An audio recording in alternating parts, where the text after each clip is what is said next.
にちは。イラストレーターのあきです。久しぶりの YouTube の更新となってしまいましたが、今回は5月にあった個展の動画をお届けしたいと思います。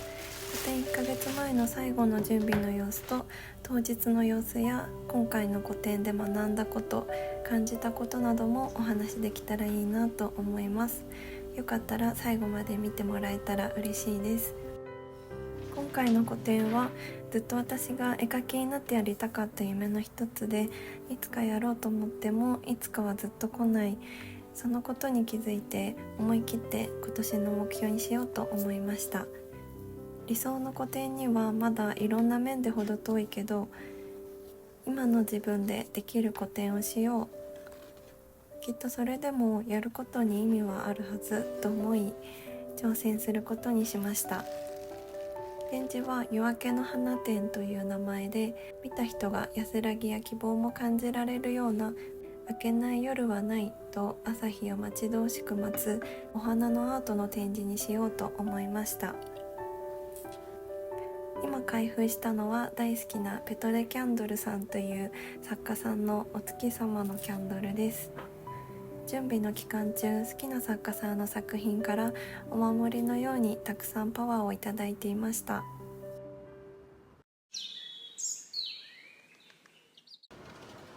個展前の1ヶ月は作品は6割くらいできている状態で、かなりギリギリの感じで、それに加えてディスプレイなどの準備もあり、オーダー作品や日々の SNS の更新など本当に毎日忙しくて、この頃は本当にやるしかないと気合で乗り切った感じでした。展示の期間は作家さんによっては1年前くらいから準備をする人もいるかもしれないのですが、私の場合は限られた期間にして良かったと思っています。今回私の今までの作品集の個展というよりは、そのテーマの作品たちを見てもらうっていう感じだったので、思いの温度もそのままのうちに、絵もその時の自分で残すことができたかなと思います。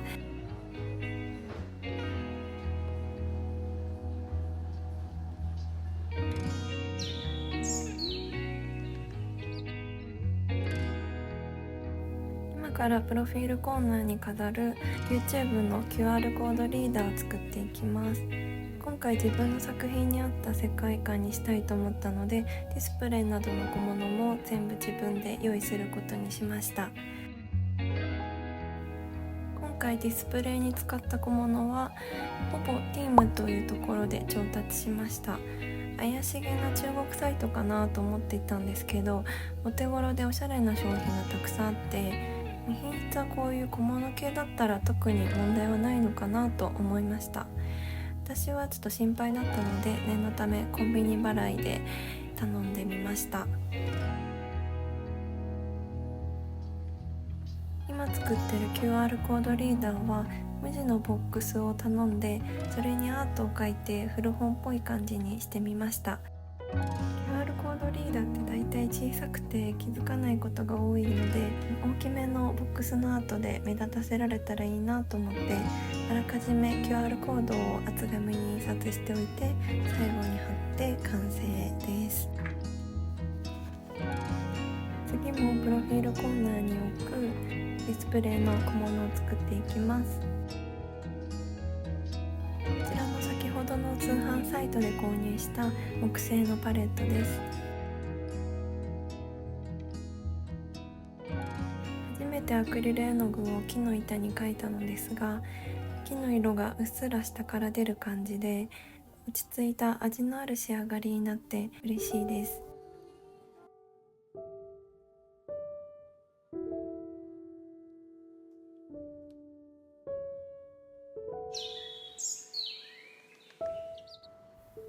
今回の展示をすると決めた時、少し悩んだことがありました。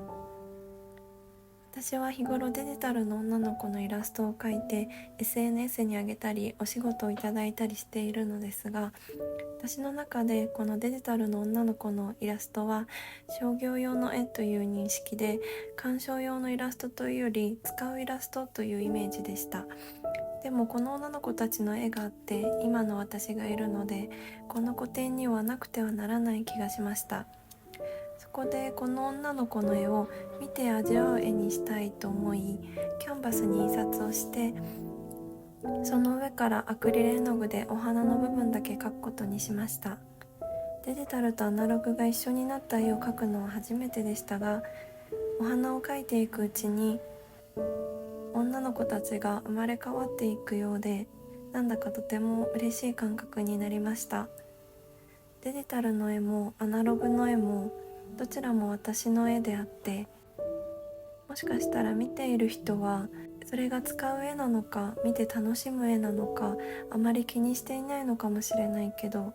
ずっと絵描き生活を共にした女の子たちの絵が生まれ変わって見てもらえる形になったことがとても嬉しかったです。そしてこの個展がきっかけで、今まで別々のアカウントにしていたインスタグラムのデジタルの絵とアナログの絵をこれからは一つのアカウントで発信することに決めました。インスタグラムの統一感とか、さっき話していたような使う絵と見る絵の違いなどを考えると、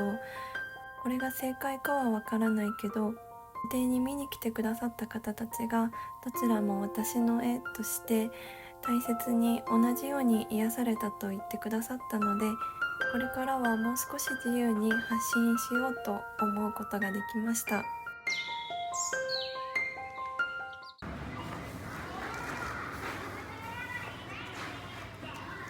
この日はホームセンターにやってきました。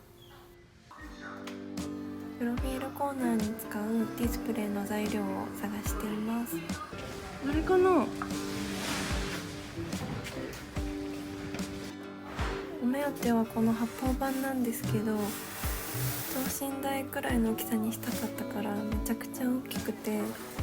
私が小人みたいに見えます。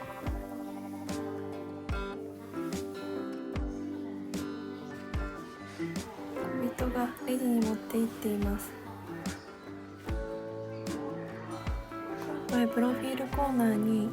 こんな感じのアーチ型の板を立てかけたくて、さっきの発泡板に木目のリメイクシートを貼りたいと思います。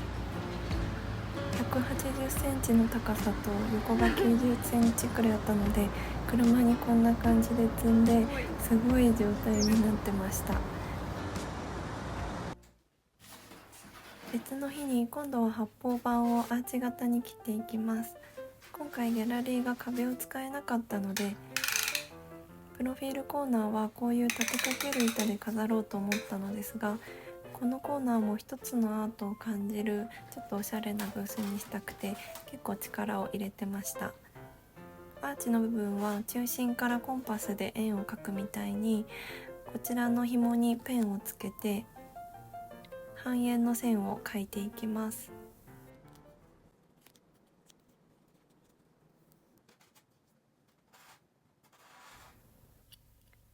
この発泡板に行き着くまでも木の板にしたいけど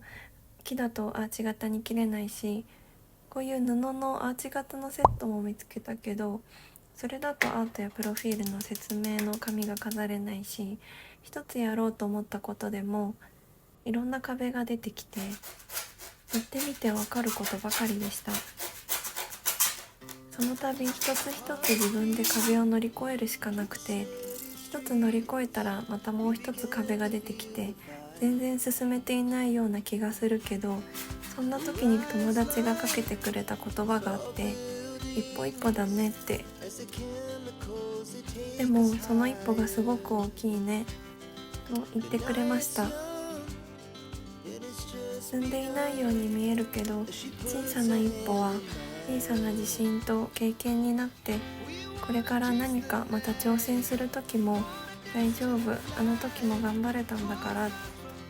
で、少し自分を信じられるようになるのかもしれません。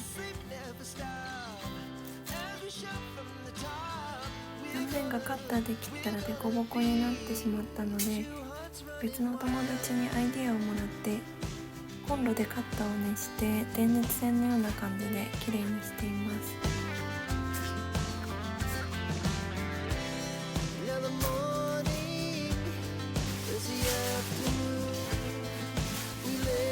順調そうに見えたけど、リメイクシートを貼るとき問題が発生しました。発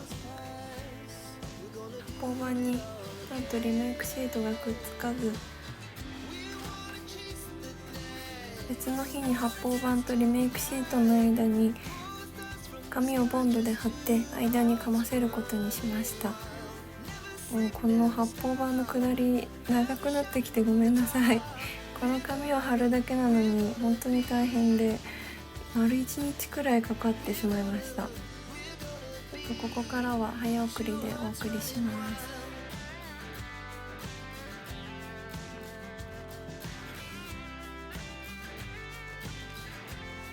最後にリメイクシートを貼っていきます。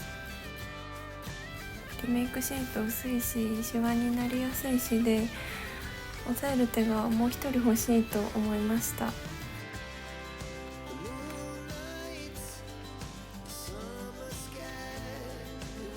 下の紙をもう少しボンドで均等に貼れていたらここまでシワはできにくかったかもしれないけど、不器用な私がこれを一人でやれてることは本当に奇跡に近いんです。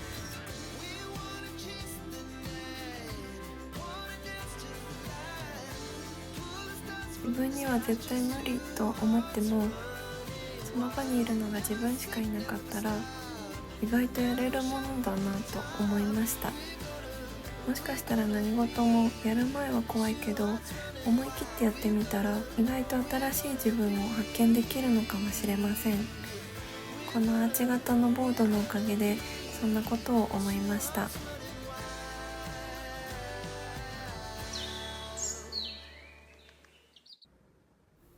次は展示に使うイーゼルを塗装したいと思います。今回壁が使えないのでテーブルを使ってイーゼルにたくさん飾る形にしたのですが、このたくさんのイーゼルはすべてダイソーで揃えました。塗装用のニスもダイソーで購入しました。ギャラリーがアンティークな感じなので、こちらの濃い茶色でシックな感じにしたいと思います。一度塗りだと少し薄いかなと思ったので、二度塗りぐらいが本物の濃い色の金みたいに見えるかなと思いました。そのままのスノキだと少しお安めな感じに見えてしまうけど、塗装したことでぐっと高級感が出た気がします。細かいところかもしれないけど、いろんなお店を見た時にやっぱり世界観って細かいところから出る気がして、今回それを思い出しながら作ってみました。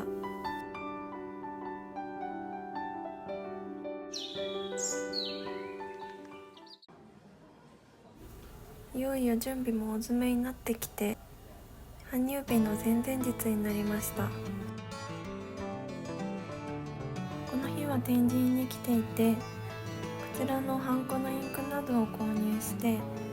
カフェで作品名などを載せるキャプションカードを作っています。この月のハンコがすごく可愛くて気に入ってるんですけど、こちらをキャプションカードに押していきます。キャプションカードも味のある感じにしたくて、こちらの和紙にゴールドのミニスタンドで飾ることにしました。ここでまた問題が発生して、なんとスマホの充電が残り 10% になって、充電器もないし明日は佐賀に移動しなきゃいけないので、今日中にスマホで看板のデザインを作ってスマホのデータを印刷機に飛ばして印刷しなきゃいけなかったんですが、なんとか最後充電 1% で持ってくれて、無事デザインと印刷をすることができました。充電器を忘れた時はもう看板なしかって一瞬絶望したんですけど、でも絶対大丈夫って強く念じたらなんとかなったんですよね。奇跡ってあるんだなと思いながら帰りました。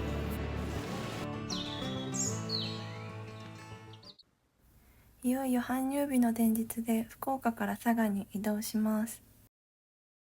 作品とディスプレイと滞在の荷物でとても荷物が多くて、半日以上に作りをしていました。睡眠不足と連日の疲れで、この辺りはもう気力で乗り切った感じです。そして搬入日当日になり、ギャラリーに到着しました。前に来た時よりも周りの木々が新緑でさらに綺麗でした。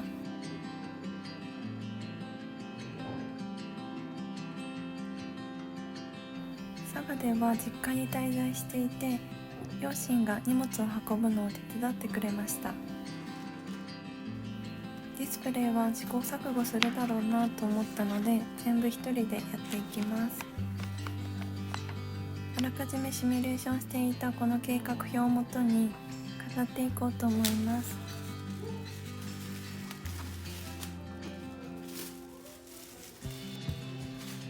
実際に飾ってみたらなんか違うと思うことが多くて、ああでもないこうでもないと一箇所ずつやり直ししていたらすごく時間がかかって、気がついたら搬入開始から6時間くらいかかっていました。テーブルごとにブースを分けているような感じで、ここは水色などの寒色系のコーナーで、アジサイの絵や緑系のニュアンスアートを飾っていたり、ちょっとしっとりした雰囲気のコーナーになっています。フリーイラストコーナーも作って QR コードを読み込んで、こちらの女の子の色違いの絵がダウンロードできるようになっています。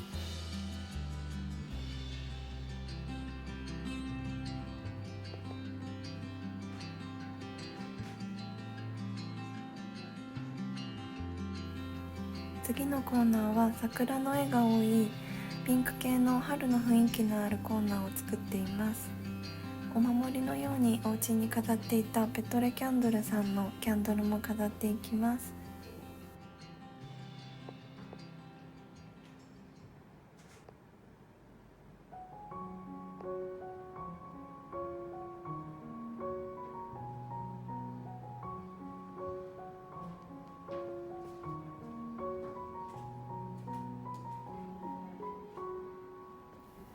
こちらは黄色やオレンジなどのコーナー、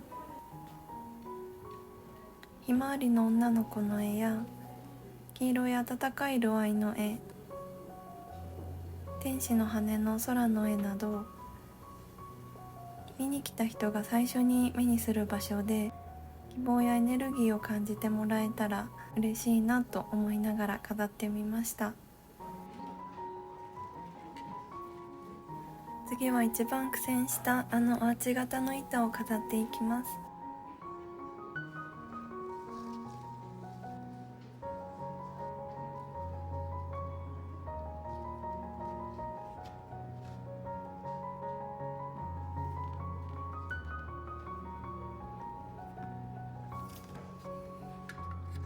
プロフィールコーナーは最終的にこんな感じになりました。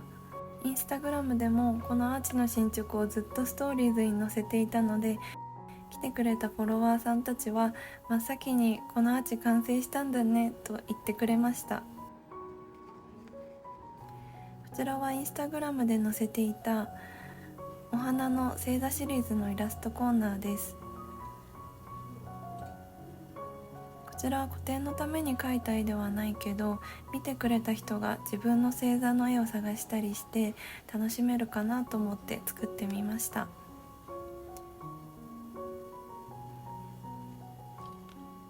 皆さんはご自身の星座分かったかな？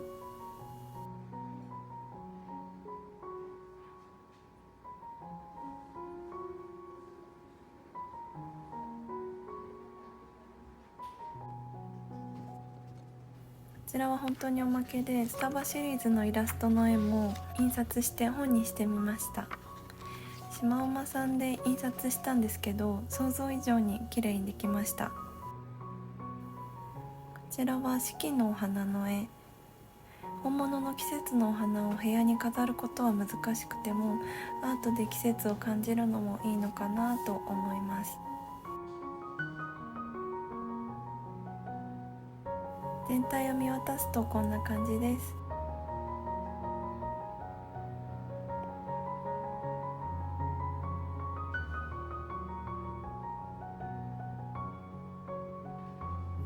天井の丸い照明がちょうど満月みたいでした。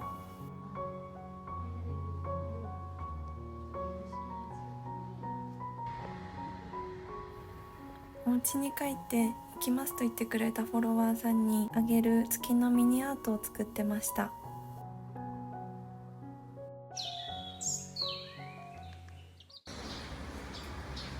5月3日、いよいよ個展当日です。期間中、朝はいつも看板をギャラリーの前に運んで出していました。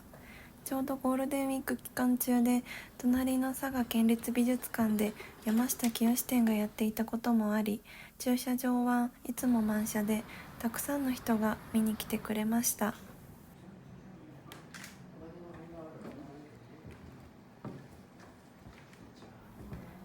朝はいつもドキドキ緊張していたら、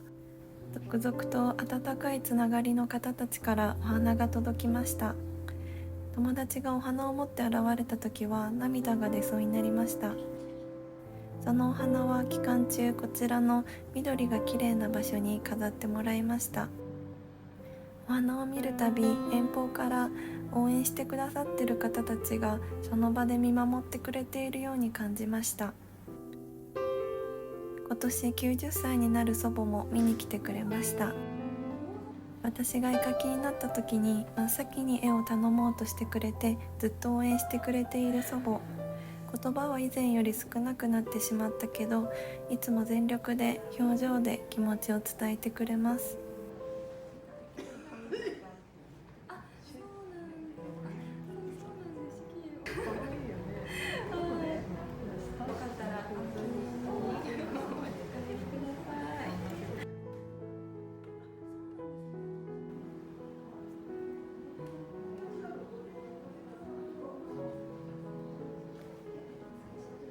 開いてもらって、でそこのピンクとグリーンと紫色ので、ピンクだったらピンクで押して、それを押してもらって、そうですね。うんうん、そして開いて、で右上でこれのダウンローうんド。おお、倉敷な。すごい。イラストダウンロードコーナーも皆さん楽しんでもらえて嬉しかったです。この場所もフォロワーさんたちとおしゃべりしたり、思い出の場所になりました。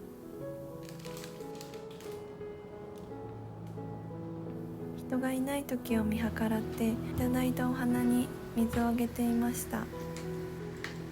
人生でこんなにお花をいただいたのは初めてで、こんなに感動するんだな、